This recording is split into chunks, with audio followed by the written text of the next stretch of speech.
Hey guys, welcome back to my channel, and in this video I want to share with you my testimony on how I moved from Florida to Los Angeles with no job, no place to stay, no money really, and I didn't know anybody there. But first, if you're new to my channel, my name is Janicia and I make videos to help you move from fear to faith. And if that interests you, I really hope that you will subscribe down below, and let's get started.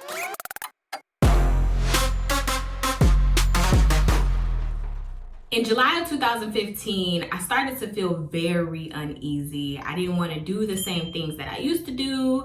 I didn't want to go to the same places I used to go. I just was different. I felt different. Even my church, like I was really not even interested in attending that church anymore. I couldn't explain it. I just knew something was changing. I also felt like God was trying to speak to me. It's like I didn't know what he was saying, but I just felt different. So I went home that night and I just sat in my room and I just prayed and got really quiet. And I was like, God, I know you're trying to speak to me. What are you saying? And I heard, move to LA on Monday. Now, that night was Thursday. So that gave me roughly about 3 whole days to try to move to LA. And immediately when I heard it, I received it and I was like, bet, we're moving to LA. But then slowly, as I was thinking about it more and more, I was like, this is crazy. And the reason why at first I was excited, because God moves very quickly with me. When he tells me to do something or when I feel a shift, it's quick. Like I can have an idea and it's done in 2 days. Like I'm not someone that needs a 6-month plan, a 1-year outline. Like I don't deal well with that because I'll be on to something else. If I'm going to do something, I gotta do it now or it's not gonna get done.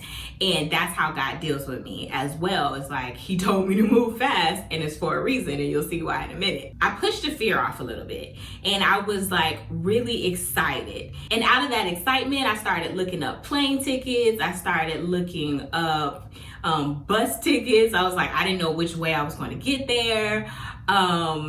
I started to tell my friends and my family. My friends were excited. My family was like, girl, you crazy. And that's where the discouragement kind of sunk in, because of course my family loves me and I'm 25 at the time. I never done a road trip that far. I traveled to other countries, but I always went with other people. I'm a young girl traveling, to another place, talking about moving in 3 days, and all I had was $500 in my bank account at the time, okay? And I was like, they're right. I was like, you just stay a little longer, work for a year, save up, then maybe you can move. And I agreed. That was a smarter way to approach it. After I got discouraged from, those who weren't on board with what I heard God say, and then looking at some of them ticket prices, the train was like $1,000. I said I had $500, so that wasn't gonna happen. Plane tickets were okay, but this was like last minute. And I don't know, everything, I just felt like it wasn't lining up in the way that I had hoped it would.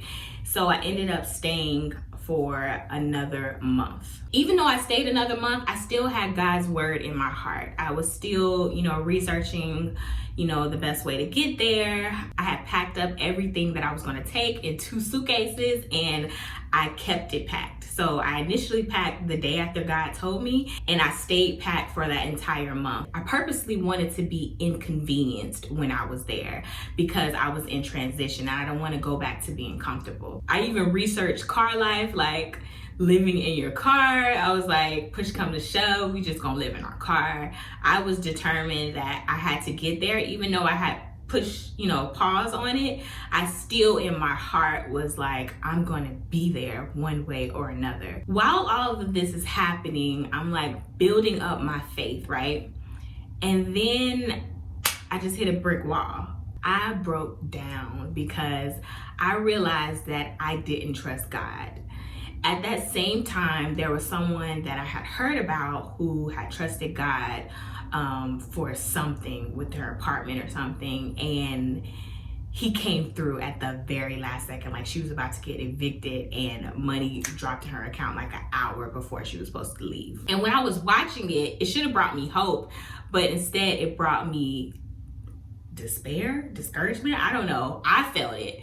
I felt discouraged because I felt like in a situation like that, God would not come through for me. He would probably come through for somebody else. He can do this, do all this stuff for everybody else but me. And I realized that I did not trust God, and I really had to work that out with him before I tried to go anywhere. So that was a whole process of learning to trust God, even though I thought I did trust God. And then one night towards the end of that month, I was driving home and I just said out my mouth and I was like, God, I think when you told me to go that I was supposed to go then. And I was like, God, if you really want me to move to LA, please tell me again. Please confirm it. Please have someone else tell it to me, someone that I trust. And then the next morning, no lie, I get a phone call from my cousin. And then as soon as I pick up the phone, she don't say, hey, cat, dog, or nothing. She says, how do you know that when God told you to go before that he didn't mean go now? And I was speechless because that was almost word per word what I asked God to do last night. I said, someone I trust, and I said, tell it to me again. And it was the exact thing that I asked for. And then I knew that it was no more playing. I got my confirmation. Even without the confirmation, I knew I was supposed to go. But I got my confirmation and I was like, I gotta go. I can't care about anything else. I have to go. And the funny thing is, I didn't even have a reason of why God was sending me there. I just knew he was telling me to go, and he told me again. Hey y'all, so I just wanted to pop in real quick and share something exciting that I have coming up. I get so many questions about the major leaps of faith that I took when I moved to Los Angeles and when I moved to Charlotte, North Carolina. And so I just decided to do a little masterclass for the ladies on the 5 signs that God is calling you to take a leap of faith. So if you're interested in this training, I will leave the link down below in the description. So I mustered up the faith to get ready to go again. And I decided this time the most cost-effective way would be for me to drive. So I told my family again, and of course, again, they still weren't with it. And even my mom, she like cried and broke down. And she was really trying to like drill it into me. She's like, please don't go. It's not safe. You don't have money. What happens if your car breaks down? What happens if this and that? And I understood. She's my mother. I would want her to protect me and to look out for me. But I stood my ground in it. And when I left the room from talking to my mom, I cried and I was just like breaking down. I was like, God, you like having me go against my family. And he was like, who will you listen to?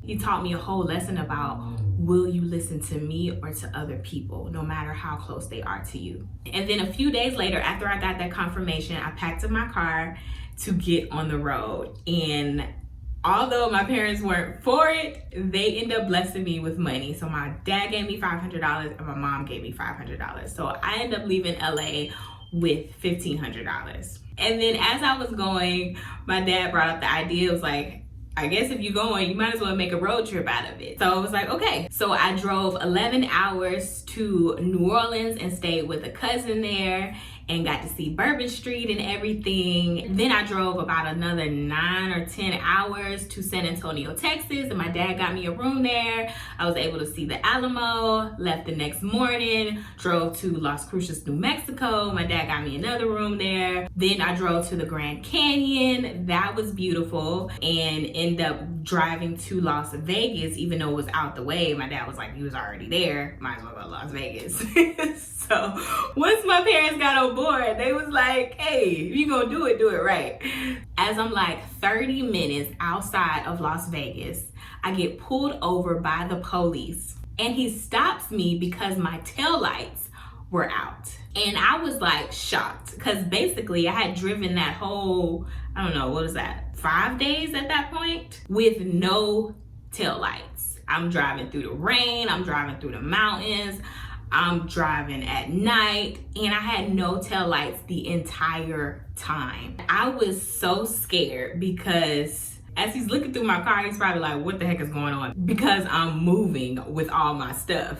So my car is like packed full of stuff and it's junky, you know. I'm eating chips because I'm snacking. I got all kind of cords connected to stuff because my cigarette lighter didn't work. So I was like charging my phone through my computer and all kind of stuff. And then at a certain point of him getting my ID and my, you know, registration, all that kind of stuff, he was like, do I smell weed? And I was like, oh no, you don't smell weed.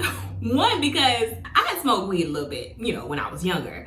But at that point, I hadn't smoked in like 7, 8, 9 years. So I was like, no, you don't smell weed.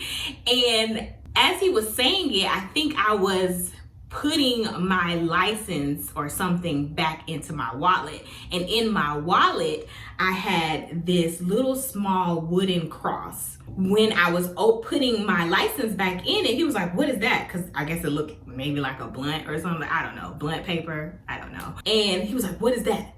And I pulled it out and it was a little cross. And he was like, oh, okay. It must be those apartments behind you. You free to go.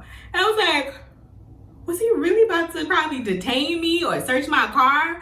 Because he thought he smelled weed. And I know for sure he did not smell weed. He may have smelled some Lay's chips or some sodas or whatever snacks I had going on in there, but he didn't smell no weed. I know that for sure. So I was just like nervous because I didn't know what was about to happen. And when I pulled out that cross, I was like, oh, Lord, you are with me. You are with me. And that's funny because the whole trip, my dad kept calling me, you know, every few hours, seeing how I was doing, and my mom as well. And my dad was like saying, God is really with you. Like, he is taking care of you. My dad was like shocked at my faith and just how God was like taking care of me. So he let me go and I told him where I was going and what I was doing. And he told me just, you know, ride with your hazard lights on until you get to your hotel. So that's what I did. Then when I got to my hotel, I was happy because, you know, the police just let me through. He didn't search my car or try to, you know, do anything. And he was actually, besides that little, you know, comment, he was actually pretty nice.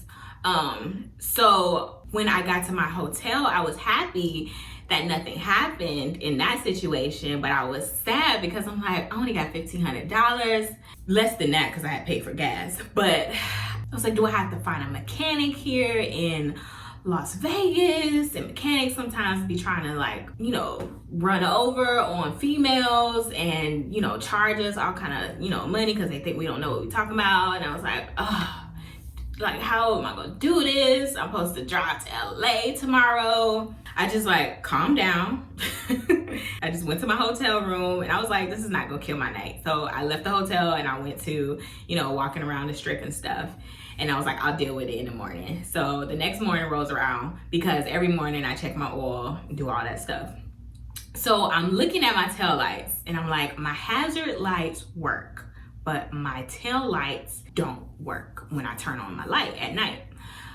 So I was like, they're working, something is not right. And I remember that the day before I left, I was like messing with my fuse box because my cigarette lighter didn't work and I wanted to be able to charge my phone on the road. And so I was trying to like read the manual and look up YouTube videos on like what fuse works for the cigarette lighter. And within doing that, I must have taken the wrong fuse out of the wrong part. And so I just sat there and I got calm and I was like, which ones did I move around? Because I was touching a lot of them. Like, I didn't know what I was doing at all. I shouldn't have been doing that, but I did because that's me. I like to take on projects myself. So I remembered which ones that I messed up and I just simply put them back.